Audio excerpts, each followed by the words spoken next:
Então, gente, quero começar falando para vocês que a ideia desse encontro, ela veio de um dia que eu estava chegando lá, né, no estúdio, e eu lembro que eu estava com muita raiva, porque eu tinha marcado uma consulta num médico, e o médico levou, sei lá, tipo, uma hora para me atender, e eu fiquei com muita raiva, porque ele não só levou uma hora para me atender, e como também quando eu cheguei finalmente entrei na sala para me consultar, o cara nem para pedir desculpa.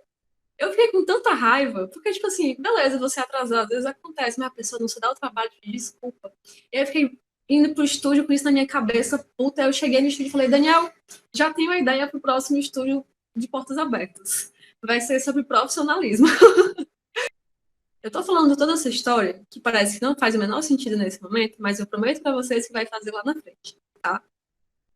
Então, essa foi a ideia, assim, que motivou a gente a fazer esse encontro. A gente está muito, muito, muito feliz que a gente está conseguindo expandir o espaço do estúdio para o país inteiro. Tem gente aqui do Brasil todo, tem gente que eu nunca teria a oportunidade de conversar se não fosse por esse espaço. Então, é realmente muito, muito legal. A gente espera que vocês aproveitem cada minuto desse encontro, que seja muito massa para todo mundo. Para quem ainda não me conhece, para me apresentar rapidinho, eu sou a Juliana. Lá no estúdio, eu sou professora do curso de aquarela e também sou coordenadora pedagógica. Eu cuido da formação continuada dos professores. E fora do estúdio, eu sou ilustradora, também sou professora.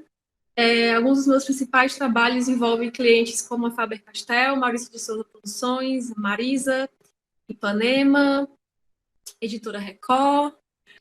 Então, acho importante falar desses trabalhos todos para que vocês saibam que, não sei, assim, às vezes eu passo uma imagem da pessoa muito estriquinada, né, muito palhaça, assim, todo, mas é possível atrelar as duas coisas, assim. Esse sempre foi, na verdade, um ponto que me fez pensar muito, assim. Eu já tive várias conversas, inclusive com o próprio Daniel Brandão, sobre isso, tipo, ai, como é que eu consigo passar uma imagem de profissional sendo essa pessoa meio palhaça, assim, né, de gostar de fazer piada, que eu sou. E depois de muita, muita reflexão, muita conversa, muita terapia, eu acho que eu cheguei, assim, no momento em que eu posso compartilhar algumas coisas sobre isso com muitas pessoas. Então, acho que para a gente começar a entrar nesse assunto, então, eu queria falar para vocês da minha experiência pessoal, que meio que foi divisor de águas para mim.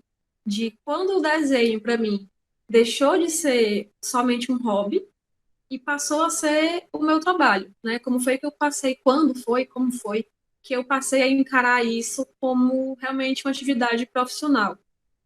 Então, eu sempre desenhei desde criança, já cheguei a vender meus desenhos no colégio quando eu era criança, enfim, sempre tive essa relação com o desenho. E isso se seguiu durante a faculdade e eu acho que começou a mudar para mim quando eu recebi a minha primeira encomenda de desenho. Uma pessoa disse que queria comprar um trabalho feito por mim e eu fiquei, como assim? Então realmente acontece isso, né? As pessoas realmente te dão dinheiro para que você desenhe para elas. Nossa, foi incrível. Mas assim, será que somente receber uma encomenda já faz com que eu seja uma profissional? Então, ao longo da minha trajetória, gente, uma coisa que eu não falei no começo, devia ter falado, é que é o seguinte, essa minha rua ela é muito, muito barulhenta, então fica passando carro, moto, de vez em quando uma pessoa grita no meio da rua. Então, eu peço que vocês perdoem desde já essa vizinhança barulhenta desse bairro que eu moro. E obrigada pela compreensão. Enfim, então, ao longo desses anos todos, eu vim pensando e refletindo sobre isso, assim, o que é que faz de mim uma profissional e não somente uma pessoa que vende meu trabalho.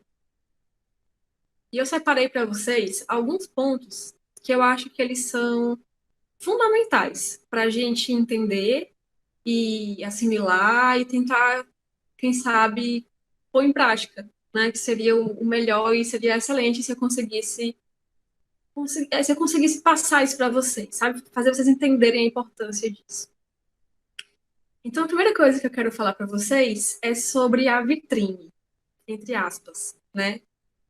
Quando a gente está andando, sei lá, em shopping, no meio da rua, que a gente passa por uma loja, a primeira coisa que a gente vê dessa loja é a vitrine, né? É aquela coisa de vidro que tem os produtos expostos e você sabe o que é que tem ali naquela loja. Às vezes você nem tá afim de entrar naquela loja, mas você tá aqui andando, aí você dá uma olhada e aquilo te chama a atenção e você acha tão lindo que você pensa, vou entrar nessa loja, vou ver o que é que tem dentro. E aí você entra e acaba se surpreendendo positivamente. Em tempos de internet, redes sociais, ainda mais agora com o isolamento, nossas redes sociais, principalmente, nossa imagem na internet, ela tem esse impacto que é muito importante. Ela meio que, perdão, ela precisa ser uma imagem atrativa para que as pessoas batam o olho e já fiquem, né, assim, meio que curiosos. E você precisa ter algum tipo de coisa que seja atrativa no seu feed do Instagram, no seu portfólio, enfim. Quando eu falo de portfólio, eu não estou necessariamente falando de você ter um site, comprar um domínio, ter uma hospedagem, sabe? Essas coisas chiques, assim, que você precisa pagar para poder ter. Às vezes o próprio Instagram, gente, serve de portfólio, tá? Tem sites como o Behance, que também servem de portfólio. Enfim, uma série de outras plataformas gratuitas, mas que, nossa, gente, é muito importante, sabe, ter isso, assim, porque no presencial a gente às vezes até consegue desenrolar coisa com cartão de visita, né, e tudo, mas online é muito, assim, a importância de você ter os seus trabalhos reunidos em um lugar que as pessoas possam acessar com facilidade. Então, eu vou pedir aqui licença para vocês, para compartilhar aqui minha tela, para mostrar para vocês algumas coisas que eu acho interessante. Então, eu vou compartilhar a guia do meu site. Pronto. Vocês devem estar vendo aí, né, na tela de vocês. Vai começar aí essa apresentação. Então, esse é o meu site. Na verdade, ele é um blog que eu tenho desde 2013. E aí, com o passar dos anos, eu fui vendo que esse era um potencial espaço para utilizar para fins profissionais, né? Porque eu escrevia no blog, mas escrevia, às vezes, coisas da faculdade, coisas muito pessoais. E o que acontecia, às vezes, era que eu mostrava esse site para os meus clientes e às vezes eles entravam e a primeira coisa que eles viam era uma postagem falando, por exemplo, de algum desabafo meu. Que, tipo assim, o cliente não se importa muito com isso, né?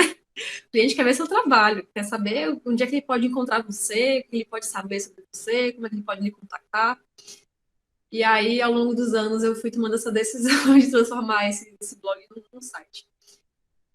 Uma coisa que eu acho que é muito relevante de ter, seja no seu site, seja no seu Instagram, onde quer que você escolha divulgar seus trabalhos, é que as pessoas vejam seus trabalhos, né, claro, mas que também tenha um lugar em que as pessoas possam encontrar você. Então, aqui tem um menu de contato, que a pessoa tem um desenho bonitinho aqui e tal. A pessoa, eu falo que também pode mandar por e-mail e que o meu horário de atendimento é esse. Eu vou já falar sobre isso também particularmente. Mas que aí a pessoa entra aqui no portfólio, ó, e ela consegue ver todos os trabalhos que eu já fiz. Ela não precisa ficar rolando para encontrar a foto que ela quer. Ela já vê logo a miniatura, e quando você passa o mouse aparece aqui o título do trabalho, então a pessoa pode abrir, ver o que é que ela quer, enfim. E aí se ela curtiu, ela já entra aqui em contato, ó.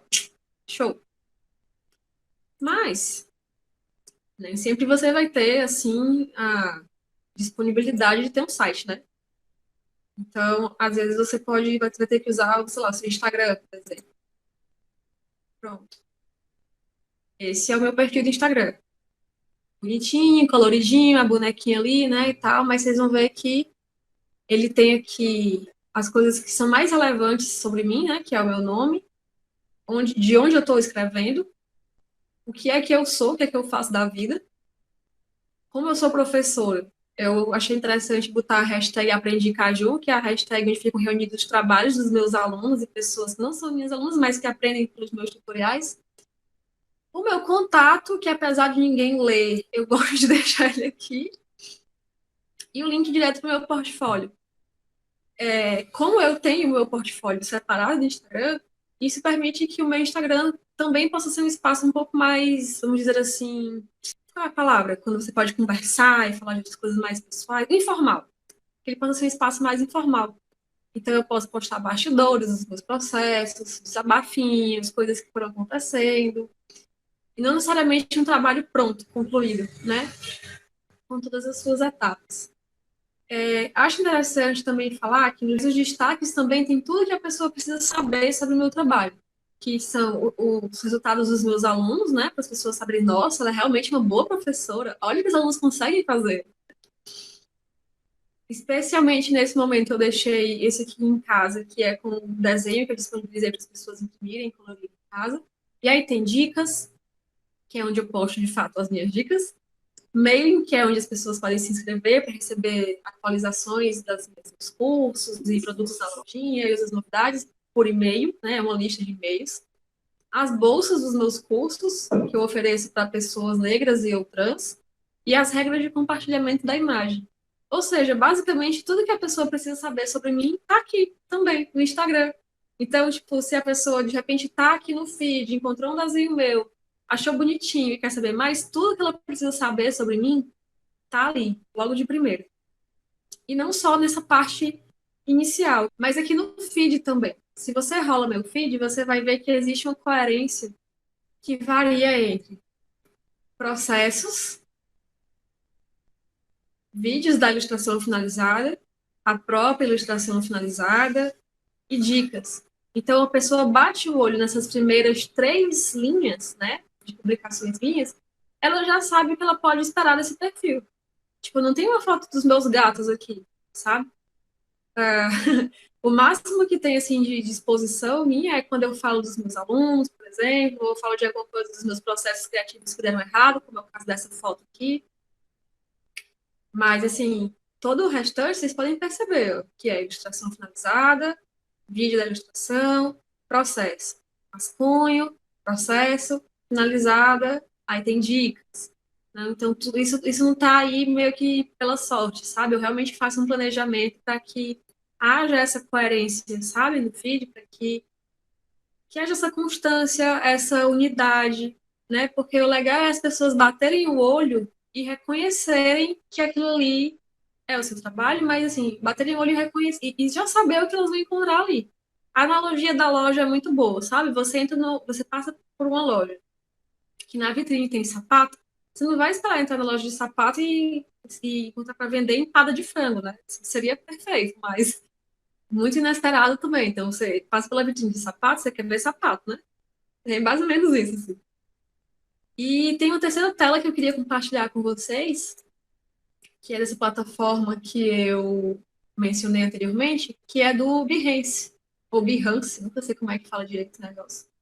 Que a mesma coisa, para vocês terem uma ideia, assim, não preciso, tipo, gastar uma grana para ter um portfólio apresentável. Essa plataforma aqui, por exemplo, você pode até se cadastrar com o Google, no Facebook, é tipo, é gratuito.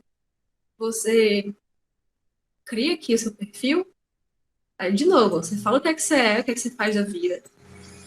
Se você tiver algum link externo para colocar, você coloca, de onde você está falando, e aqui mesmo o próprio Behance se encarrega de organizar para você. Então, aqui eu coloco tanto meus trabalhos pessoais, como eu coloco trabalhos que eu fiz para livro, porque assim, uma pergunta que as pessoas geralmente fazem é tipo assim, ah, beleza, portfólio, massa, mas o que é que eu vou colocar no meu portfólio se eu nunca peguei um trabalho, né? Se eu estou precisando de um portfólio para pegar trabalho e eu nunca trabalhei para ninguém, o que é que eu coloco nesse portfólio? Coloca seus trabalhos pessoais, tá? Coloca seus estudos, por exemplo.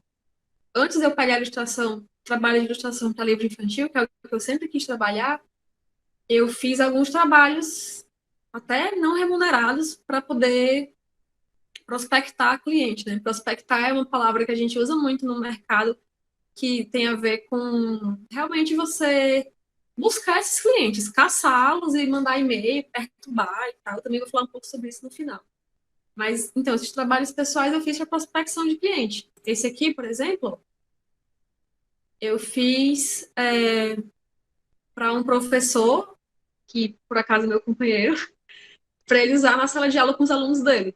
Só que é um trabalho que ele é super editorial, né? Ó, tem a ilustração, aí eu mostro como eu sei deixar o espaço para texto, como eu consigo fazer esse contraste de imagem e informação, né, textual.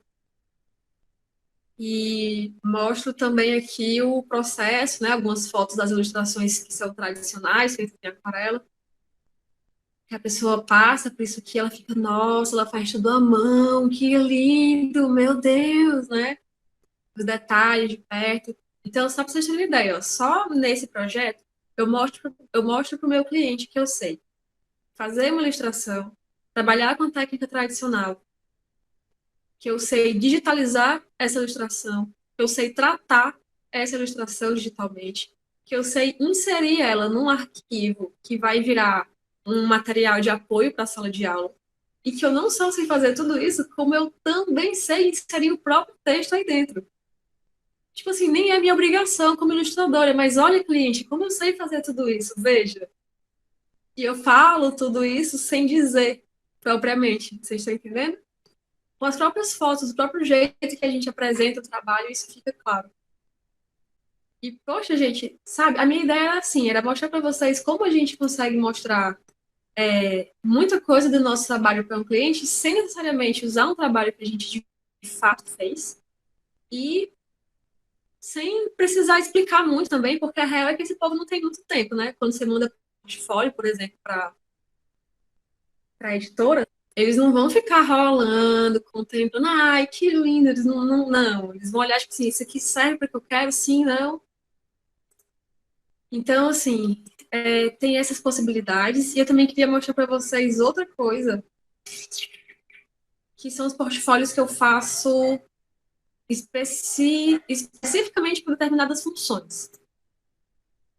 Portfólios para editais e portfólios para fins específicos, né? Que não são editais. Acho que eu tenho aqui é para livro infantil. Exato, é isso mesmo. Então, deixa eu mostrar aqui para vocês terem uma ideia.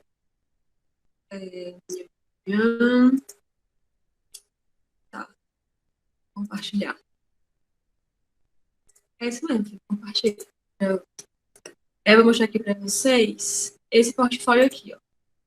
Que é o portfólio que eu fiz para livro infantil. Ele foi feito, gente, no Google Drive, sabe? Naquelas apresentações do Drive. Eu fiz lá o documentinho, botei as imagens, organizei o texto. Isso aqui eu mando para a editora. Então, tem aqui a minha apresentação. Vocês vão ver que eu não vou escrever assim toda a biografia da minha vida. Eu falo só basicamente o que é que eu faço da minha vida. Eu boto um highlight, né, no que é que eu trabalho, que é aquarela, o que é que me interessa, que é o universo infantil. Aqui tentei um pouco vender meu peixe, dizendo que sou uma pessoa organizada, comprometida, pipi, popopó. E aqui eu já mostro os trabalhos, ó, tipo os livros que eu fiz, miniaturazinha, informações, aí as ilustrações maiores. Na segunda página eu mostro um pouco do processo, ó, desde quando estava no layout, até os detalhezinhos em aquarela. E eu faço isso para todos os outros.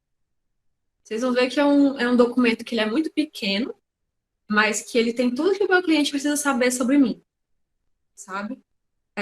Desenvolvimento de personagem, como eu criei o bullying, a comparação do lápis da versão final, enfim. Então, falei para vocês do site, do Instagram, do Behance, falei do portfólio que eu monto para mandar para editoras, né?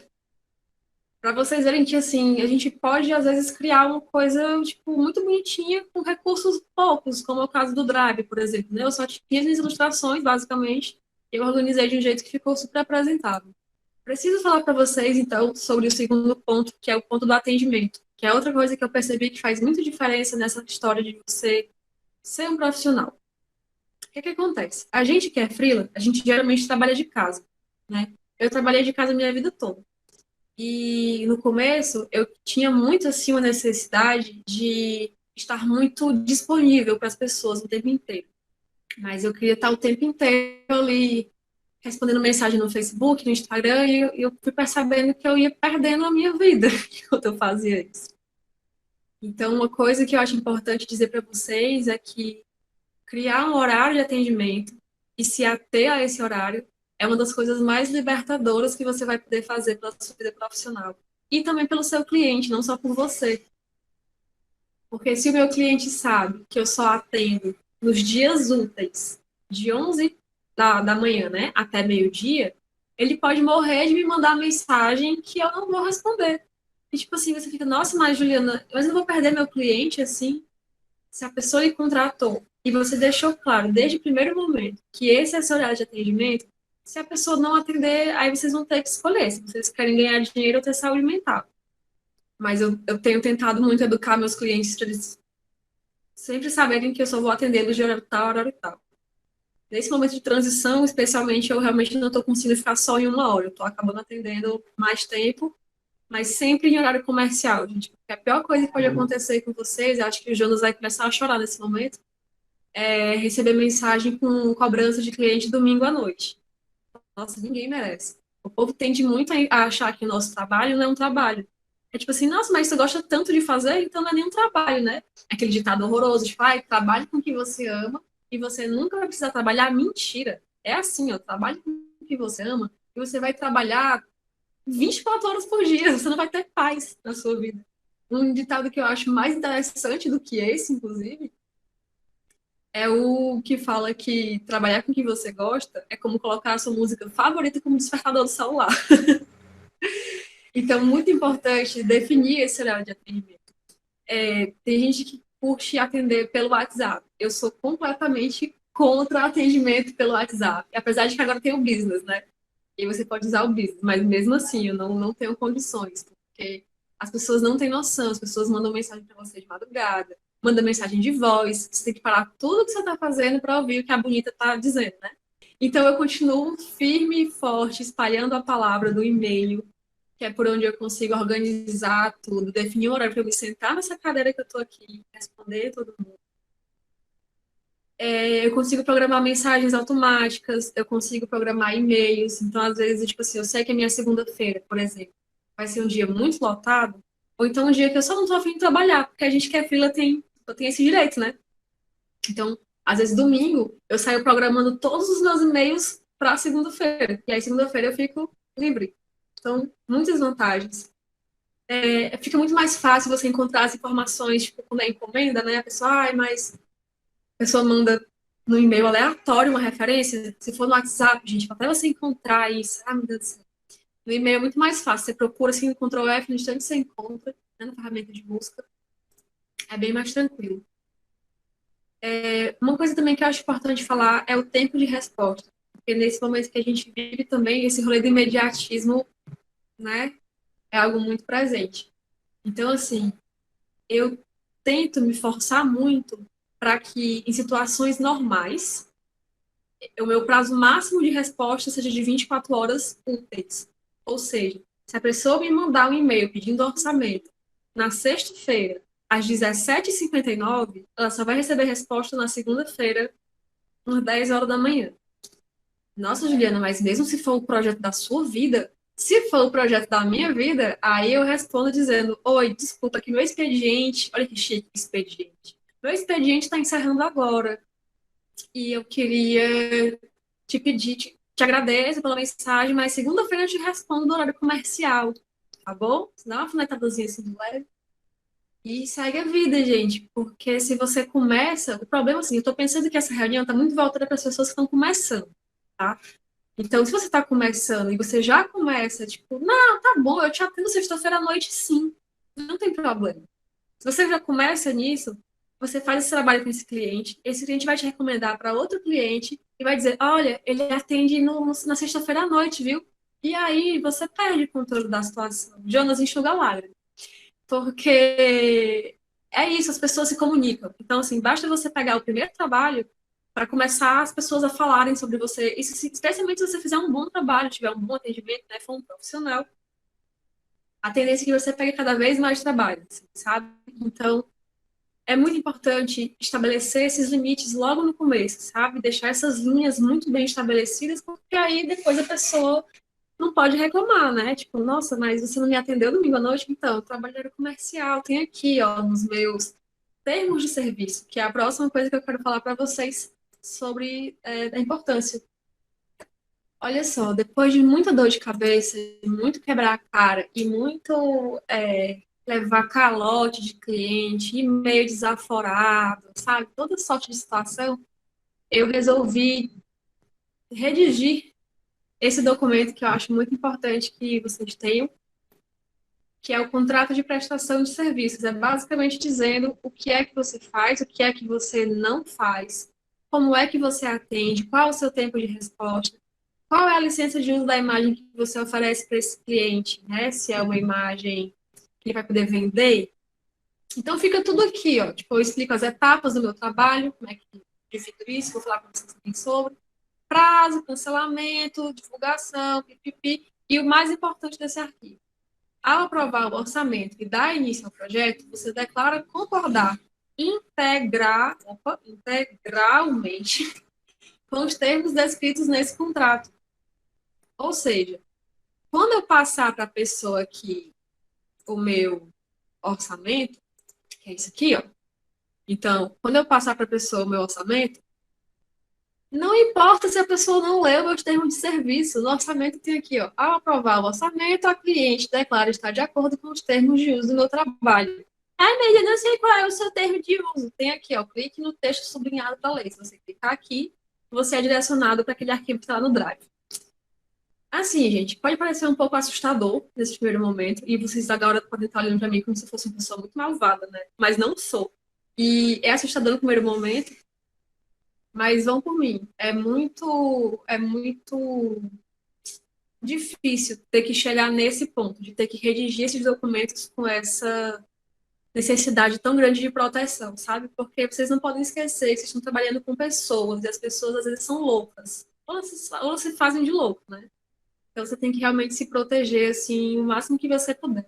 Se você ver meu orçamento, você vai ver que tem o nome do cliente, descrição, o valor do projeto, a licença de uso, quantas alterações você vai permitir esse projeto, as formas de pagamento, prazo de entrega e como a pessoa vai receber. Eu tenho um link que eu posso mostrar para vocês, que é um link da Sociedade de Ilustradores do Brasil. Se vocês forem no menu lateral desse site e entrarem... Aliás, deixa eu compartilhar a tela com vocês. Peraí. Pronto. Se vocês forem aqui, ó, no site da CIB, vocês podem ir aqui na parte de orientação e eles vão ter para vocês, ó, uma tabela de valores e um orçamento padrão. Ainda tem um código de prática e código de ética, que são documentos que vocês vão poder olhar. Mas esse site me ajudou muito quando eu comecei, porque, ó, tá pronto. Isso aqui é uma mãe. Orçamento padrão, aí tem todas as informações, ele ajuda você a preencher. É perfeito.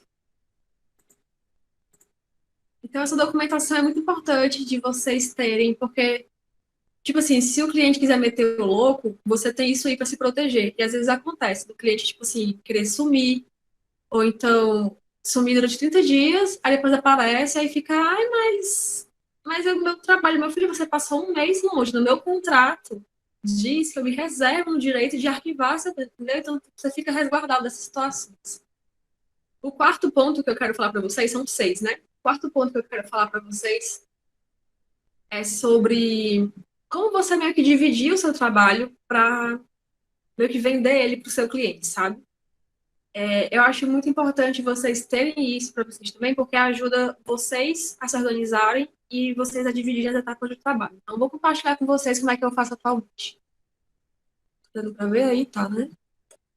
Eu começo mostrando para o cliente um rascunho como esse, que é o rascunho onde geralmente ele vai ter acesso à composição, à organização dos elementos, né, dentro da folha, do tamanho que ele pediu. E eu geralmente gosto de trabalhar com opções. Então eu mando enfim, nesse caso eu mandei 3, né, para a pessoa decidir, ela acabou decidindo para essa aqui, que foi a que eu também defendi como a mais interessante. E a partir de que esse rascunho é aprovado, a gente passa para a parte do lápis, que é quando eu passo o desenho, né, finalizado, sem estar nesse esboço assim de bonequinho de palito. Aí eu mando um desenho que é mais lapidado, né, tá com todas as linhas já bem definidas. E depois que o cliente aprova esse desenho, aí eu mando a versão colorida. Antes da versão colorida, eu geralmente mando uma paleta, cara. Eu geralmente mostro essas opções aqui para ele escolher a cor, depois que ele escolhe a cor, e aí sim eu mando, e aí sim eu pinto, né, de fato, porque a galera da aquarela sabe que não tem muito Ctrl Z, né, então tem que se precaver antes de passar a tinta no papel. Dividir o trabalho, assim, significa dizer que você vai poder falar para o seu cliente qual prazo você vai dar para cada etapa do trabalho. Então, olha, eu te dou tantos dias para te mostrar o rascunho, tantos dias para te entregar o lápis e tantos dias para te entregar a cor. E como é que você vai saber quantos dias vai levar, né? Aí você vai ter que fazer um trabalho de você com você mesmo, sentar na cadeira e meio que simular um trabalho, para você saber quanto tempo você leva confortavelmente para finalizar cada uma das etapas. Eu fiz isso, se você curiar meu blog nas postagens mais antigas, nos Ilustra Sundays, é o novo, vocês vão ver que eu falava do tempo que eu levei, que eu levava para fazer cada ilustração. Hoje em dia eu não faço mais isso, porque eu estou muito mais rápida. E as pessoas acham que porque eu estou mais rápida, significa dizer que eu deveria cobrar menos, mas na verdade não. Eu sentava, cronometrava o tempo que eu levava, né, para fazer cada trabalho. E sabendo desse tempo, eu geralmente adicionava algumas horas, às vezes, né, 5 horas a mais, porque sempre tem a chance de dar errado no meio do processo, né? E assim eu fui definindo quanto tempo eu levo para cada etapa do meu trabalho. E isso me permitia apresentar isso para o meu cliente como proposta, sabe? E é ótimo você criar essa relação de confiança com o seu cliente. Porque assim, se você fala, olha, eu vou demorar 2 dias, mas em 2 dias eu te entrego o desenho. A pessoa vai ficar puta, porque ela vai esperar, né? Mas pelo menos ela vai saber que quando ela abrir um e-mail novo seu, já vai ser com aquele desenho. E isso já entra no penúltimo tópico do que eu acho que forma um bom profissional, que é o respeito aos prazos. Uma vez um colega ilustrador chamado Daniel Vu, ele fez uma analogia muito interessante do ilustrador, né, da gente que está prestando serviço, ao garçom de um restaurante. Então, o que acontece? Você chega no restaurante, você olha o cardápio, e aí você... eu quero pedir um suco de laranja. Aí o garçom chega, olha, assim, não tem suco de laranja, mas tem esse. Você fica chateado, porque você queria esse suco de laranja, mas tudo bem, pelo menos você já sabia que não ia ter, né? Você não foi assim enganar. Quando a gente faz essa analogia, né, do prazo, significa dizer que, assim, se você fala para o seu cliente que em 3 dias você vai entregar o trabalho, e em 3 dias você não entrega, isso começa a arranhar a sua relação com o seu cliente. Então, ele passa a não confiar mais em você. É diferente de você dizer assim, olha, eu preciso de 7 dias para te entregar isso aqui. Oh, 7 dias é muito tempo. Ó, 7 dias, mas eu entrego. E você realmente entregar é diferente, porque esse cliente sabe que ele vai poder contar com você. Ele sabe que você pode demorar o tempo que for, né? O que você estabelecer. Mas que você vai entregar o trabalho no prazo que você estipulou. É muito comum nas relações de trabalho de colegas meio que ligarem uns para os outros para meio que tapar buraco de ilustrador que promete uma coisa no prazo, não consegue entregar, e aí não só não consegue entregar, como, tipo, mete o louco, sabe? Dá um perdido. E aí o cliente fica tipo assim, sim, meu filho, você cancelou, mas e aí? Você vai se justificar? Você vai indicar outra pessoa? O que é que eu faço? Aí o cliente fica aqui nem louco, procurando gente para tapar buraco. E é numa dessas que às vezes a gente é contratado, porque pessoas que são mais ágeis, às vezes conseguem tapar esse buraco e a pessoa que não foi profissional perdeu o lugar, sabe? Ao mesmo tempo que, assim, eu já recebi vários e-mails de empresas, olha, eu preciso desse trabalho aqui, mas eu preciso dele em 24 horas, eu não consigo lhe entregar. Porque não adianta eu me comprometer com um prazo que eu sei que eu não consigo entregar, queimar meu nome no mercado, porque esse povo de agência, de editora, tudo se conhece, tudo se comunica, não vale a pena mesmo, tá? Então, acho que a coisa do prazo, assim, para mim, aí é o que entra também na relação que eu falei para vocês no começo com o negócio do médico, né? Você marcou uma consulta 4 horas, esteja disponível 4 horas para o seu paciente. Se você não puder, peça desculpa, sabe? Porque, tipo assim, às vezes vai acontecer de você não conseguir entregar o trabalho realmente no dia. Mas aí você manda um e-mail para a pessoa dizendo, olha, não consegui, tive um problema de família, o cachorro comeu o pendrive, sei lá, não consegui entregar o trabalho. Me desculpa, você está disponível para eu te entregar no dia tal? Eu posso te compensar de tal maneira? E aí você negocia isso com o cliente. É muito melhor do que você, tipo, não vou conseguir fazer, então eu vou sumir aqui e ninguém nunca mais vai saber que eu existo. Mentira, vai saber que você existe da pior maneira possível. É as pessoas fazendo propaganda negativa, que é péssimo. Bom, gente, eu acho que assim, esses 6 pontos, sabe, de você ter um portfólio, fazer um bom atendimento, estar protegido com uma documentação, ficar atento à sua divisão de trabalhos, ficar atento e cumprir com seus prazos. E por último, né, fazer o pós-atendimento, que é tipo assim, terminei o trabalho, entreguei. Aí você chega para o seu cliente e pergunta: e aí, gostou? Deu tudo certo? Posso ser útil com mais alguma coisa? Posso divulgar seu trabalho no meu portfólio? Ficou tão bonito, sabe? Meio que fazer esse acompanhamento mesmo, que no marketing o pessoal chama de pós-venda, né? Eu não achei pós-venda muito apropriado, mas pós-atendimento me pareceu uma coisa que faz mais sentido. E aí você cria esse vínculo com o seu cliente. Foi muito bom trabalhar com você, gostei muito da experiência, deixo aqui as portas abertas para os próximos trabalhos, enfim, realmente ter esse cuidado no final, sabe? Não só entregar o trabalho, pegar a grana e, tipo, tchau.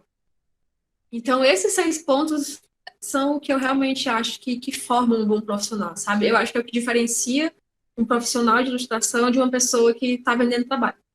Eu separei aqui algumas dicas valiosas, que eu acho que já são até parte das perguntas que vocês estão fazendo aí no bate-papo.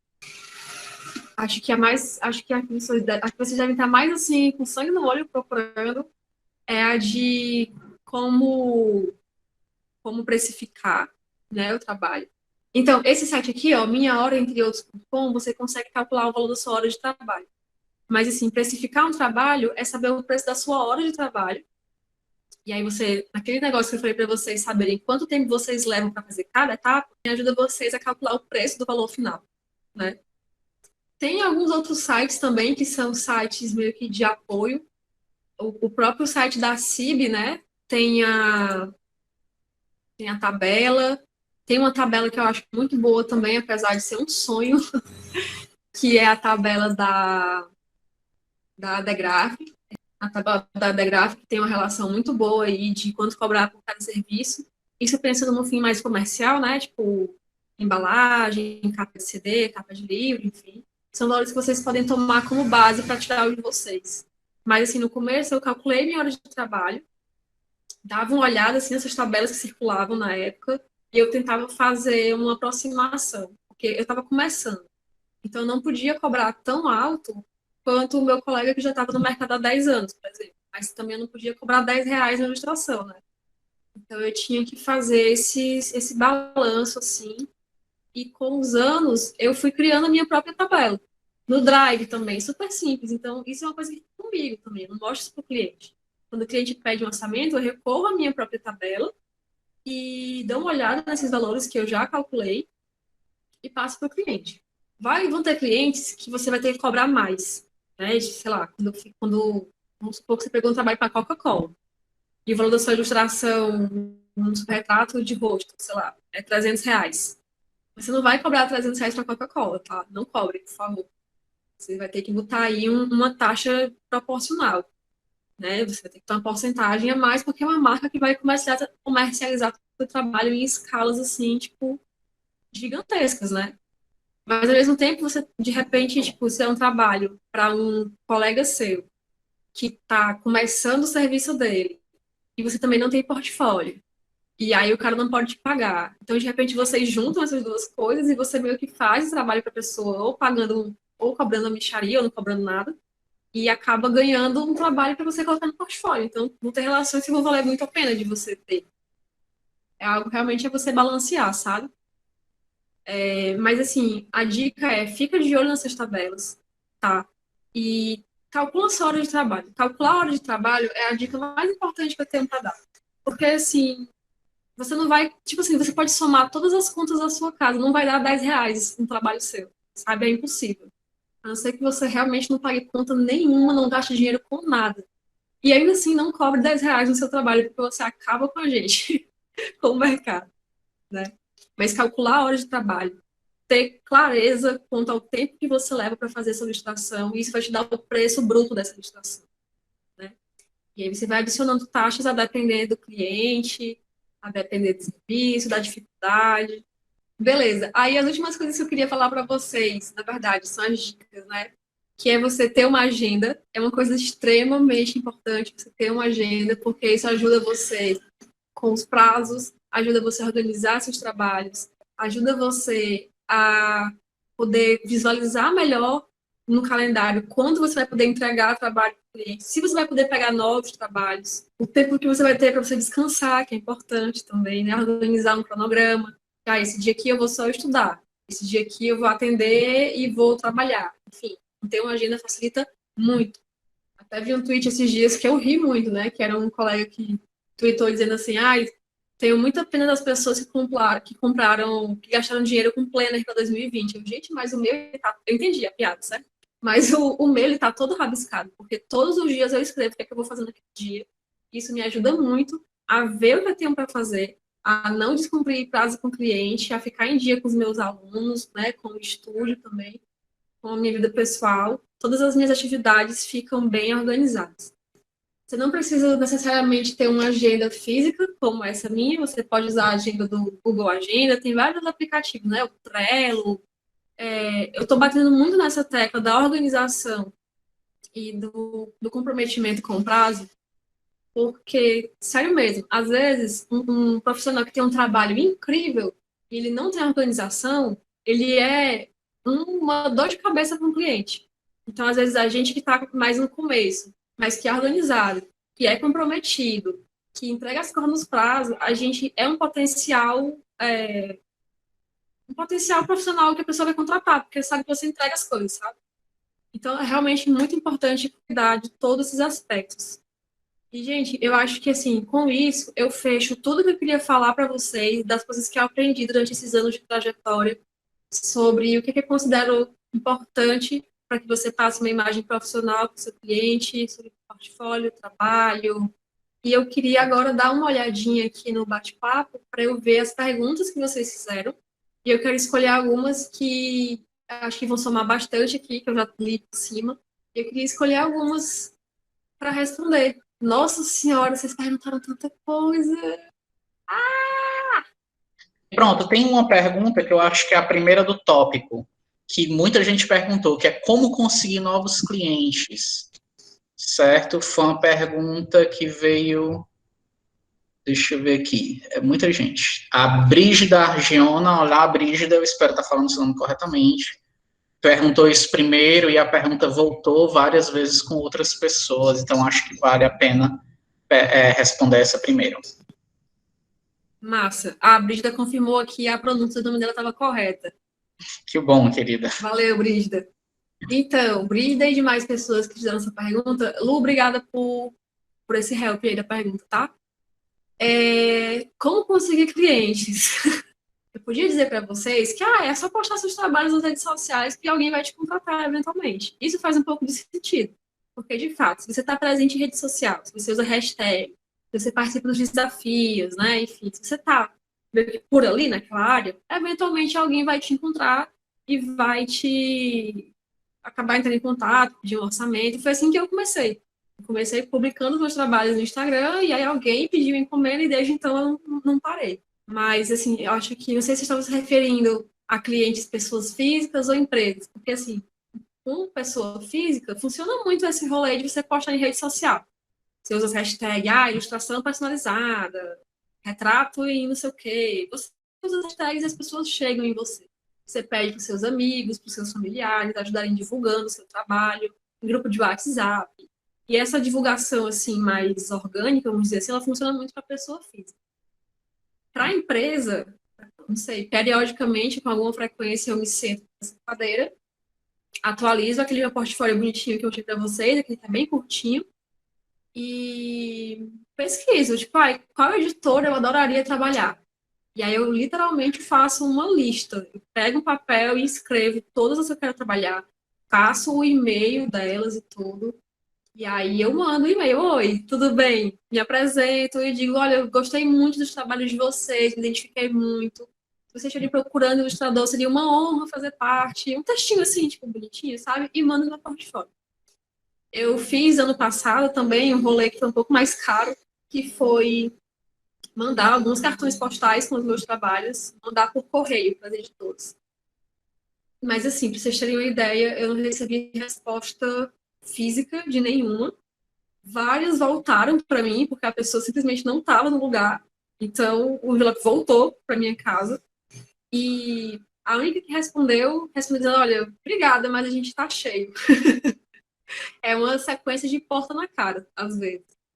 Mas, às vezes, gente, acontece onde você menos imagina. Por exemplo, eu peguei um trabalho que foi publicado na Bienal ano passado, aqui em Fortaleza, porque eu estava expondo numa feirinha, daquelas feirinhas que, tipo, as pessoas se reúnem e as pessoas são empreendedoras e vão lá expor. Eu estava expondo meus trabalhos. E, por acaso, uma autora de livros estava passando, viu meu trabalho e ficou assim, que legal isso aqui. E aí eu já estava, tipo, muito pronta para dar cartão de visita, para conversar e dizer, olha, eu faço isso, isso e isso, não sei o quê. Meio que tentar fazer esse contato ali, tipo, na hora. E não deu outra. Eu peguei 2 livros com essa autora, que foram publicados da Bienal. Então, puta trabalho gigantesco, que apareceu de onde eu menos esperava. Enquanto os portfólios belíssimos que eu criei e mandei por correio, o pessoal cagou para mim, infelizmente. Quer dizer, assim, eu não sei se eles cagaram totalmente ou se por algum motivo meu nome está ali em algum banco de dados ou, sabe, banco de reserva, não sei, não tem como saber disso. Mas é basicamente assim. Consegui responder essa pergunta? Me conte aí no bate-papo. Ju, eu fiz uma pequena curadoria enquanto tu falava. E tem algumas perguntas bem recorrentes que eu acho legal falar. Primeiro veio da Vivian Coutinho. Olá, Vivian, boa noite. E Oi, depois Vivian. foi uma pergunta que acabou sendo bem recorrente, que é como precificar. A Ju, inclusive, falou, mas acho interessante retornar ao assunto. E eu queria juntar com essa pergunta, Ju, uma muito bacana, também feita pela Isabela Cordeiro. Boa noite, Isabela. Boa noite, Isabela. E foi o seguinte, eu achei essa pergunta muito legal. Quando o cliente cancela a encomenda, seja por mudança de ideia ou porque não gostou do trabalho, como que você procede? Ok? Tá bom, massa. Valeu, Lu. Gente, então, precificação eu falei bastante, né? Então, resumindo, é basicamente você calcular o valor da sua hora de trabalho. Isso a gente consegue calcular, seja por sites, como esse que eu mandei para vocês aqui no bate-papo, né? O entre outros, seja fazendo uma estimativa de preço de quanto, uma estimativa do quanto você quer ganhar no mês, e aí dividir esse dinheiro pelas horas que existem, nas horas trabalháveis que existem no mês, seja fazendo um movimento contrário. Quais são os seus gastos fixos do mês, o quanto você precisa para poder pagar esses gastos. E aí sempre tentar chegar num valor que não somente supra, né, que pague essas contas, mas de preferência um valor que tenha espaço para você ter uma sobra, né, ter uma reserva. De repente, tem um dinheiro sobrando para alguma emergência ou para investir em outras coisas, né, curso, não sei. Mas a hora de trabalho é a chave. Saber o quanto tempo você demora para fazer cada trabalho também. Porque assim você pode criar uma espécie de tabela, e aí, não sei, você variar, e retrato a 3, a 4, a 5, e aí eu levo tanto tempo para fazer, daí você já coloca um valor e fica super tranquilo. Mas não tem segredo, gente, a chave é essa. Descobre quanto é a sua hora de trabalho, descobre quanto tempo você leva para fazer os trabalhos. Então, os cursos que você fez, o material que você comprou, o tempo que você dedicou, tudo isso tem que estar ali, tá? Então, não somente o valor bruto da sua hora, mas também algo que fique à altura do trabalho que você entrega, tá? E a pergunta seguinte, que é muito boa mesmo, da Isabela, né? Quando o cliente cancela, você tem que estar resguardado, tá? Por isso que é importante ter aqueles documentos que eu mencionei. O documento dos termos de serviço, documento de orçamento, falando quais são as cláusulas, o que acontece. Porque, assim, no meu caso, nos meus termos de serviço, tem a cláusula de cancelamento. Que eu falo assim, se o cliente cancelar o trabalho, o que acontece? Então, tem lá dizendo, se ele cancelar em tal etapa, ele tem direito ao ressarcimento de tanto se ele tiver pago tantos reais. Agora, sim, se o meu cliente, por exemplo, quiser desistir do projeto depois que eu terminei tudo, e ele já pagou, eu sinto muito pelo meu cliente, mas eu já terminei o trabalho. Você tem que se resguardar, porque se o cliente quiser botar boneco, para quem não é do Ceará, botar boneco é tipo, dá trabalho, dá dor de cabeça. Tem que ficar lembrando que tem gente que não é daqui. Se o cliente quiser ficar botando dificuldade, porque, ai, mas eu já peguei, e agora eu... você tem que estar resguardado para esse tipo de situação. Você tem que ter um documento que comprove que as suas condições de trabalho são essas, e que se a pessoa começar a encher o saco, você, ó, tá aqui, fale com o meu advogado. E esses documentos, eles contam como realmente como uma prova, sabe? O e-mail conta como prova, o seu termo de serviço conta como prova, um orçamento aprovado textualmente pelo cliente conta como prova. Então, é realmente muito importante você se resguardar dessa situação. Já aconteceu comigo, foi um dia que eu até cheguei no estúdio do Daniel chorando, eu sou uma péssima profissional, porque a cliente não sei o quê, ficou me esculhambando no e-mail, a mulher dizendo que eu era, é porque você é incompetente. Meu filho, eu sou virginiana, se tem uma coisa que eu não sou, é incompetente. Pessoas me esculhambando. E aí, depois desse dia, eu adicionei uma cláusula no meu contrato, dizendo, ó, se você, basicamente dizendo, se você me esculhambar, eu cancelo o seu projeto e você não recebe um ponto meu de volta. Em termos bonitos. Tem isso escrito, sabe? Eu queria adicionar alguma coisa nessas duas questões que tu colocou, Ju. Não sou ilustrador como você, eu trabalho com revisão e escrita de texto, mas como freela a gente passa por essa situação. Pessoal, essa pergunta está sendo bem recorrente. Como é que você calcula a sua hora? Tem um pensamento que eu acho muito prático. Quanto tempo você gostaria de estar trabalhando? Então, você pensa, vamos dizer, eu queria poder trabalhar durante o mês inteiro, durante 5 dias na semana, e em cada dia trabalhar até 8 horas. E eu gostaria de receber no mês tantos reais. Se você tem essa medida, você pode fazer esse cálculo de maneira mais fácil. Ok? Então, é uma coisa bacana. E sempre lembrar, pessoal, nunca comecem um trabalho sem pedir um valor inicial antes para ele, ok? Comece um trabalho sabendo que, ó, você vai primeiro ter que pagar de 40% a 50% inicialmente antes de eu começar o trabalho. Isso pode resguardar vocês de problemas e calotes.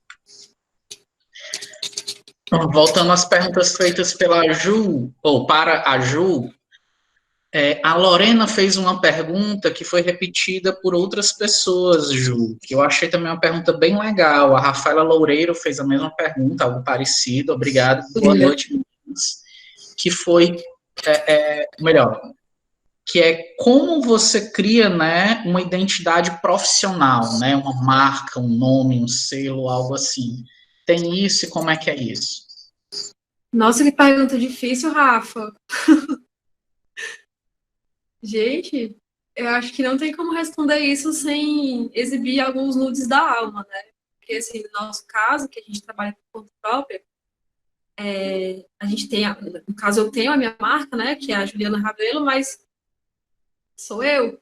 Então, criar essa imagem dessa marca é trabalhar na minha imagem, né? É meio que fazer uma espécie de viagem, um processo de autoconhecimento grande para você saber quais são os seus pontos fortes, quais são os seus pontos fracos, como trabalhar seus pontos fracos, como você vai comunicar isso, né? Porque as pessoas acham que, nossa, mas os pontos fracos a gente tem que esconder. Às vezes a vulnerabilidade é uma coisa que é interessante, sabe? Para você se construir enquanto profissional. Mas, assim, além desses processos, vou mostrar aqui para vocês. Além desses processos terapêuticos, que eu já faço há alguns anos, existem coisas que me ajudam muito, que são caderninhos de anotação. Então, periodicamente, eu também faço uma pesquisa no meu Instagram em que eu pergunto coisas para as pessoas. Tipo assim, gente, o que é que vem na imagem de vocês quando vocês lembram de mim e do meu trabalho? E as pessoas respondem. E aí eu anoto. Eu anoto tudo. Eu pergunto quais cores você acha que são a cara do meu trabalho, que sentimentos, enfim, vou fazendo uma série de perguntas. E essas perguntas, elas são anotadas em um caderno, em que eu frequentemente retorno para ele, especialmente nos momentos que você fica meio tipo, oh, meu Deus, eu sou uma fraude, né? Que você fica assim com a voz da autossabotagem na sua cabeça. Assim, eu volto para esse caderninho aqui e eu leio tudo que as pessoas escreveram para mim, tipo, o que elas lembram, né? E também tem coisas que eu escrevi sobre mim mesma, que eu gosto muito de colocar nos meus trabalhos. Então, eu vou ler aqui algumas, vocês vão ver que realmente é muito recorrente. Então, gatos, chá, plantas. A cidade de Fortaleza, especialmente o céu, é uma coisa muito recorrente, tanto nos meus trabalhos como nas coisas que eu falo, né, nas redes. E aqui eu não tenho uma muito boa, que eu fiquei em dúvida se eu ia levar isso a sério ou não, mas eu preferi levar a sério, que é a parte das piadocas, que eu adoro fazer piada, trocadilho, falar besteira. E aí volto porque eu comecei falando no começo do encontro, né? Que é tipo assim, como ser uma pessoa palhaça e ainda assim ser uma profissional, né? E aí eu tô aqui para mostrar para vocês que é possível. Porque assim, você não vai tirar piada com o seu cliente, por exemplo. Você não vai, tipo, mandar um trocadilho ali no e-mail pro cliente que você acabou de ir, né? Não faz sentido. Mas de repente é uma coisa que você usa nos seus trabalhos, né? Esse humor, ou que você usa nas suas redes sociais, que meio que cria um vínculo com as pessoas. As pessoas olham para sua piada besta, olha a bestada fazendo piada, mas tá bom, vai, é engraçado, gostei, vou reagir aqui com aquele bonequinho que chora de rir, né? E isso te gera um engajamento, né? Cuidar da sua marca pessoal é cuidar de você, né? É um processo que ele é muito recíproco, entende? Porque ao mesmo tempo que você tem que estar muito atento ao que você está transmitindo para as pessoas, o que você está transmitindo é você, sabe? O seu desenho é você. O que você escolhe estudar, a cor que você escolhe, tudo isso é você. Então, é uma coisa que tem que estar sempre muito, muito em harmonia, né? E, para além disso, eu acho que cuidar, assim, das questões, né? Como eu falei, do atendimento, da comunicação. Então, eu, por exemplo, no meu dia a dia, eu sou uma pessoa que fala muito palavrão. Mas eu falo muito, eu tenho um arsenal imenso de palavrão. Mas você não vai me ver falando palavrão em rede social, por exemplo. Porque se o meu trabalho, eu quero conquistar clientes do universo infantil, para mim não é interessante que o editor esteja vendo meus stories e veja falando palavrão e fique tipo assim, nossa, né? Poxa, criança, entende? Então não faz sentido com o que eu quero, onde eu quero chegar, sabe? Por outro lado, de repente, se eu quisesse trabalhar com um universo um pouco mais adulto, né? De repente eu podia fazer esse palavrão, falar de assuntos diferentes e, né? Assim, não seria prejudicial, sabe? Eu acho que talvez resumindo, porque assim, Rafa, eu nunca parei para pensar muito nisso, para ser sincero. Eu tô falando aqui e sabe, virando assim algumas chaves, mas ter um objetivo, né? Então assim, se o meu objetivo é trabalhar com ilustração para livro infantil, o que é que eu posso fazer para chegar lá, né? Quais caminhos eu posso trilhar dentro da minha verdade, dentro da minha essência, dentro do que eu acho que é o correto, que é o belo, que é o justo, que é o válido? Quais caminhos eu posso trilhar dentro disso? O que é que eu posso mostrar dentro disso que vai fazer sentido para um potencial cliente? Pessoal, desculpa, Ju, acabei te cortando sem querer. Imagina. A gente está atravessando um pouquinho o nosso horário, certo? Mas se a Ju concordar, a gente pode ir até às 8h30, respondendo todo mundo. Pronto, a Rafaela Loureiro perguntou, na montagem do portfólio, podemos incluir estudos, trabalhos feitos em aula, ou somente trabalhos autorais? A Ju, inclusive, já falou isso, Rafaela, mas eu vou deixar a fala com ela. Eu entendi. Obrigada, Lu. Eu entendi a pergunta da Rafa. Porque nem sempre a gente vai ter o esboço daquele desenho final, né? Então, às vezes, você quer incluir outros trabalhos. Eu acho que, assim, Rafa, depende do cliente. Você viu que eu tenho vários portfólios, né? Diferentes. Eu tenho um para educação infantil, eu tenho um mais geral, e eu tenho outro também que eu não consegui abrir aqui, mas que é um para editais. Então, por exemplo, no meu portfólio para editais, que geralmente estão relacionados a ensino, eu não coloco meus trabalhos de ilustração, eu coloco alguns poucos só, meio que como um apêndice, sabe? Então, assim, se você de repente, não sei, tá querendo entrar numa empresa de animação. Para o povo da animação é importante eles conhecerem o seu trabalho, né? O seu desenho gestual, os seus esboços, como você chega no resultado final. Mas para uma empresa que tem mais pressa no trabalho, talvez já não seja interessante, entendeu? Então, assim, quando eu comecei a montar meu portfólio, eu escolhi, tipo assim, 10 trabalhos dos meus favoritos, só os finalizados. E eu terminei. Foi, inclusive, o portfólio que levei para o estúdio quando eu fui procurar emprego lá. Um portfólio, tipo, né, numa pastinha, com aquela pasta, com aqueles plásticozinhos, trabalhos tudo lá dentro, enfim. Mas depois eu fui aprendendo que tem trabalhos, especialmente se você é uma pessoa muito qual é a palavra? Quando você tem vários estilos diferentes, né? Que eu acho que é o seu caso. Você pintar vários temas diferentes, tipo, com tranquilidade, né? Eu fui aprendendo que o mais interessante é a gente separar esses trabalhos. É, versátil, massa. O mais interessante é a gente preparar esse portfólio de acordo com o cliente.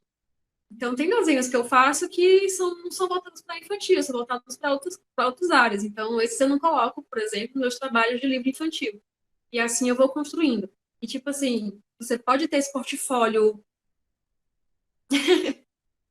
Lu, eu acho que vocês têm o meu currículo guardado, né? Que eu levei meu currículo também. Eu levei o portfólio, né, com os meus originais. E eu levei o currículo impresso, com as 4 folhas só de publicação de artigo científico. Depois eu fiquei, meu Deus do céu, pra que eu fiz isso? Mas, enfim. Então, assim, Rafa, eu acho que você pode ter um portfólio geral, que você mostra os seus processos, você mostra seus rascunhos, seus estudos e trabalhos finalizados. E, de repente, quando você for procurar algum cliente específico, você pode, de repente, mandar esse portfólio específico para esse cliente. Facilita muito se você já souber qual é esse específico. É games? É livros? É embalagem de, sei lá, rótulo? Não sei. E aí você já monta o portfólio pensando nisso. Tem 2 perguntas que eu acho que dá até para chegar até o fim com elas. Eu vou de trás para frente. Uma foi feita pela Danuta Ramalho. Boa noite, Danuta. Oi, Que eu Danuta. achei bem bacana, porque foi diferente. Ju, você em algum momento encontra o cliente pessoalmente, faz reunião por vídeo, ou tudo é resolvido por e-mail? No Covid, a gente resolve tudo por e-mail. É muito boa a pergunta, Danuta. Eu sou uma pessoa extremamente entusiasta do e-mail. Então, assim, eu não passo meu telefone para clientes, salvo raríssimas exceções. E eu não curto muito a ideia de me encontrar, sabe? Porque me encontrar com o cliente quer dizer que eu vou gastar dinheiro com condução, que eu eventualmente vou ter que gastar tempo me maquiando, me arrumando, chegar no lugar vai ter que pedir um café, né, para não ficar feio. Então você vai gastar um monte de tempo e de dinheiro que às vezes não leva a nada. Isso é o meu comportamento padrão. Dependendo do projeto, tem a necessidade realmente de ter algum tipo de reunião. Por exemplo, quando é livro, que tem mais de uma pessoa envolvida, né, no processo, às vezes é você, é o editor, o autor, a pessoa que vai fazer a diagramação, às vezes é o dono da editora, é uma galera, todo mundo junto. Aí, nesses casos, você não tem como escapar. Mas, assim, geralmente, quando é trabalho, tipo, menor para pessoa física, é tipo, não, vamos se reunir, não, vamos mandar um e-mail, me conta aí o que é que você quer. Se for uma coisa realmente muito grande, por exemplo, o trabalho que eu peguei para Marisa, para Faber, para Ipanema, foram trabalhos que eu comecei no e-mail e a pessoa ficou tipo assim, olha, a gente queria muito conversar com você. Você poderia passar o seu telefone? Eu fiquei, pô, empresa, né, velho? Tá bom, vai, toma aqui esse negócio. E aí passei meu número, mas assim, confiando de que eles iam respeitar meu horário de trabalho como respeitaram, de fato. Sempre ligavam em horário comercial e sempre avisavam antes, olha, a gente pode te ligar agora? Ah, estou disponível, pode ligar. Então eles pediam antes, então eu dizia antes, olha, estou disponível no dia tal, de hora tal a tal, vamos marcar? Eu tenho muita dificuldade de entender, sabe? Tipo assim, porque se é uma coisa que é certa, se a pessoa vai me contratar mesmo, aí se eu tiver certeza disso, talvez até valha a pena eu ir, sabe? Mas quando é a pessoa vendo se ela vai querer ou não o seu trabalho, aí você se sabe, esse tempo você podia estar fazendo seu portfólio, você podia estar redigindo seus termos de serviço, sabe? Tipo, mas assim, isso sou eu. Tem gente que já acha que não, reunião presencial é muito importante, eu tenho que ir e tal. Vocês estão ouvindo de mim, né? A pessoa antissocial que não curte muito esse rolê de se encontrar com gente que não conhece, sabe? Sei lá. Às vezes a pessoa fica perguntando umas coisas que você não pode responder pessoalmente, tipo assim, dar preço de trabalho verbalmente, sem estar registrado, é um perigo. Porque você fecha com a pessoa, aí depois ela, ai, mas você está cobrando tanto, na reunião você disse que era tanto. E você não tem como comprovar isso, entende? Então eu prefiro evitar esse tipo de constrangimento. Pessoal, 4 minutinhos para a gente encerrar. Eu vou para uma última pergunta aqui, que eu achei bem legal também. E como eu disse, infelizmente a gente não vai poder responder todos. Então, a última pergunta veio do Rafael Lima Catunda. Boa noite, Rafael. Obrigado por estar Oi, aqui conosco. Rafael.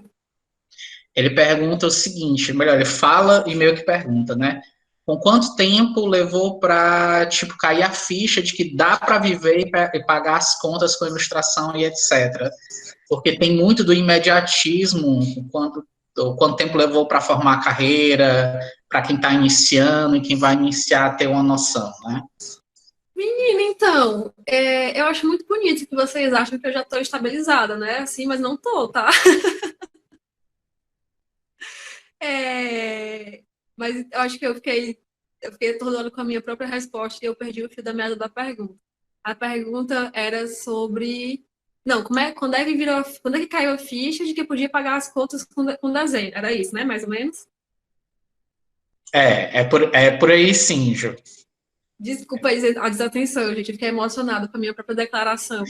Mas, então, eu acho que essa ficha é uma ficha que ela vai caindo, ela cai meio que por gotejamento, sabe? Ela não cai de uma vez, não.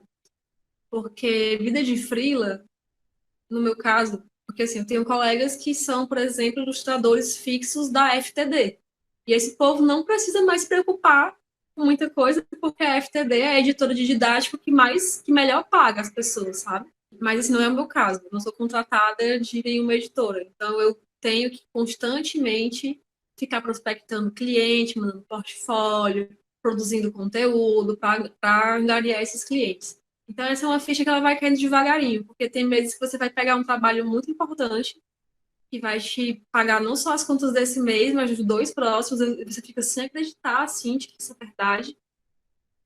Mas, gente, assim, tem meses que, sem brincadeira, eu recebo R$ 200. Então, o que me salva é o meu planejamento. Então, assim, não é como se eu, tipo, hoje em dia eu pago todas as minhas contas com ilustração. Eu pago as minhas contas com ilustração, com ensino e com planejamento financeiro que eu tive que ter desde o começo dessa brincadeira, que isso foi em 2014, 2015, por aí. Foi quando eu comecei realmente, que eu larguei as coisas da faculdade e fui trabalhar realmente com ilustração, né? Para poder pagar as contas, gente. Porque não é brincadeira, não. O negócio é sério, você tem que ficar muito. Você tem que ficar o tempo inteiro se movimentando, sabe? Mas, assim, não queria dar essa brecha para vocês. Mas é a realidade. Que vão ter meses que você vai ganhar super bem, que você vai ficar tipo, nossa, pago minhas contas com arte. Veja. E vai ter meses que você vai comer ketchup com papelão no almoço, porque não entra grana, sabe? É uma coisa de você se organizar mesmo financeiramente. É isso, eu acho que eu me alonguei um pouco nessa resposta, né? Mas é basicamente isso, assim, tipo, a ficha ela vai caindo dia após dia. Todo mês que eu consigo pagar minhas contas, que ainda sobra uma graninha, eu fico sem acreditar. Tipo, nossa, eu tô trabalhando com o que eu amo, eu me divirto trabalhando, eu realmente sou apaixonada pelo que eu faço e eu ainda consigo ter uma vida massa. É indescritível. Mas, assim, também saiba que demora para chegar aqui, tá? Não vai ser de um dia para o outro, né? E, tipo assim, eu trabalho com ilustração valendo desde 2014, 2015, mais ou menos por aí.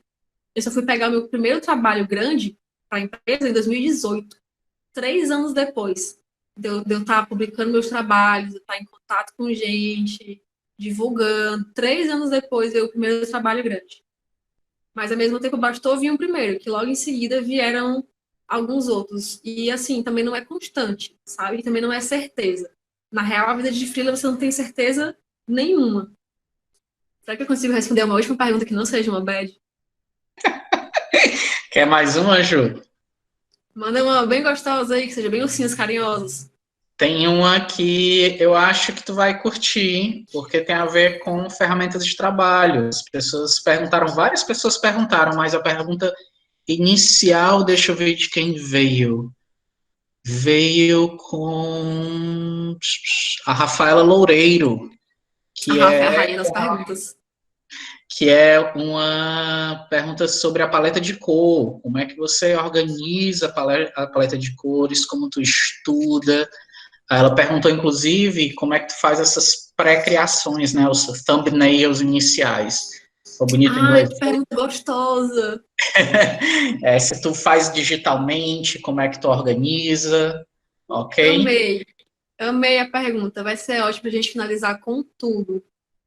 Deixa eu até mostrar aqui para vocês um site que eu descobri recentemente que está me ajudando muito nesse rolê de escolher cor, porque eu sempre escolhi cor de maneira, eu acho que 40% intuitiva, né, assim, de sentimentos, e os outros 60%, eu sou de humanas, desculpa, deu minha essa conta, os outros 60% foi com conhecimento técnico mesmo, sabe, do ciclo cromático, das relações entre as cores.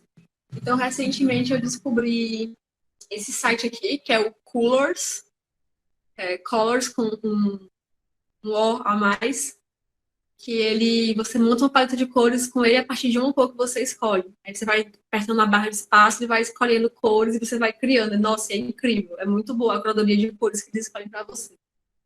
Mas, assim, antes de descobrir esse site, eu fazia uma coisa mais reflexiva. É muito massa. A gente é viciante. Quando eu descobri, eu passei acho que uma hora só frascando, assim. Ah, essa cor aqui. E essa? E não sei o quê. É muito massa. Mas antes de descobrir esse site, eu fazia tudo meio que assim, metade sentimento, metade técnica. Então, naquela miniatura que eu mostrei para vocês, as 4 bonequinhas, eu já tinha um briefing da cliente que era, eu quero que o cabelo seja azul.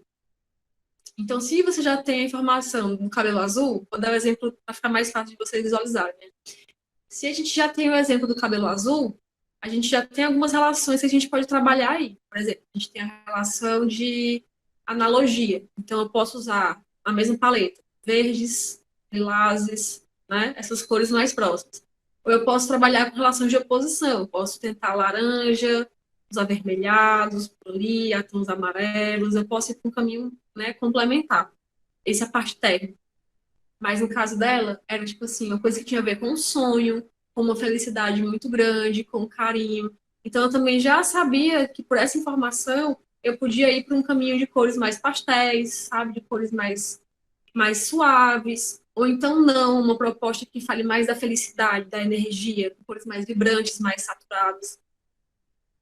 E eu faço vários estudos antes de mandar aquele para cliente. Eu faço algumas coisas digitalmente mesmo, nesse caso, para economizar tempo, usando Photoshop. E geralmente eu mando isso explicando, tipo, olha, escolhi essa combinação aqui, pensando que isso aqui pode simbolizar isso aqui simboliza aquele outro, meio que colocando uma coisa de psicologia das cores assim, no meio, sabe? E é basicamente assim, Rafa. E é assim que eu faço as coisas para os clientes, mas é assim que eu faço as coisas para mim também. Então, quando eu vou criar meus projetos, a primeira coisa que eu faço é gastar muito. O maior tempo que eu gasto, desculpa, é o tempo do planejamento de tudo. Planejamento da miniatura, né, da composição, planejamento do tamanho que as coisas vão ocupar na folha, planejamento da pose, das cores. No meu caso da aquarela, né, eu preciso também planejar a ordem da pintura. E só depois que eu tenho tudo isso assim, organizado na minha cabeça ou no sketchbook é que eu parto para o desenho final. Adorei essa pergunta, Rafa, amei. Obrigada, porque acho que assim a gente consegue encerrar de uma maneira muito gostosa. Ju, Daniel, aqui. Os comentários de vocês. O quê? Daniel Brandão aqui falando. Oi, Daniel. Já que a gente está perto... Luiz? Sou eu mesmo. Já que a gente está pertinho de encerrar, não é isso mesmo? Ok. Então, eu gostaria de agradecer todo mundo que está presente. Ainda tem 35 pessoas aqui no bate-papo. E queria dizer que essa experiência que a gente está tendo é a volta do estúdio de portas abertas, gente. Que é um espaço gratuito e democrático, assim, que a gente criou para poder papear com vocês, trocar ideias com vocês sobre a arte, né, sobre desenho, sobre quadrinho, sobre aquarela, sobre o mercado. E quero dizer que a gente está aberto a sugestões de temas. Então, queria agradecer a Ju e agradecer a presença de todos vocês. Desculpe essa interrupção, logo no finalzinho eu estava esperando o momento certo para falar isso. Tá? Beijão, gente, beijo mesmo e boa noite, cuidem-se. Obrigada, Daniel, obrigada, estúdio, pelo espaço, obrigada a vocês que participaram, obrigada pelas perguntas, foram perguntas muito maravilhosas. Obrigada, gente, pela companhia de vocês. Foi um prazerzão dividir essas coisas com vocês. Espero que vocês tenham curtido. Valeu mesmo pela companhia, pelas perguntas. Adorei a experiência. Espero que a gente possa ficar juntos em outra tela, assim, cheia de bolinhas, muito em breve. Um abração, gente. Boa noite. Até a próxima.